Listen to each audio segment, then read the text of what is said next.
భారతదేశం ఓ పక్కన అమెరికాతో రష్యాతో ఇద్దరితో ఎలా మెయింటైన్ చేస్తుంది, రష్యా దగ్గర నుండి ఆయిల్ కొనొద్దంటే ఎందుకు కొంటున్నారు, వాళ్ళతో మిత్రత్వం ఎందుకు కంటిన్యూ చేస్తున్నారంటూ అంతర్జాతీయ మీడియా జయశంకర్ని అడిగితే ఒక చక్కటి కీలకమైనటువంటి అంశాన్ని సమాధానంగా చెప్పుకొచ్చారు. ఆయన ఏమనయ్యా అంటే, ఇప్పుడు గతంలో మా శత్రువు అయినటువంటి పాకిస్తాన్కి అమెరికా యూరప్ దేశాలన్నీ ఆయుధాలు ఇచ్చినాయి.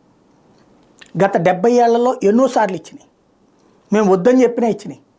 వాటి ద్వారా మా మీద ఎన్నో విధ్వంసాలకు పాల్పడే ప్రయత్నం చేసింది త్రూ తీవ్రవాదుల ద్వారా. ఆ తీవ్రవాదం విషయాన్ని ఎన్నోసార్లు మేము అమెరికా యూరప్ దేశాల దృష్టికి తీసుకెళ్ళాం. వాళ్ళు పట్టించుకోకపోతే చివరికి అదే తీవ్రవాదులు వచ్చి అమెరికా యూరప్ దేశాల్లో దెబ్బతీశారు. అప్పుడు కానీ తీవ్రవాదం మీద దెబ్బతీలా, అప్పుడు కానీ పాకిస్తాన్కి ఆయుధాలు పంపించడం ఆపల.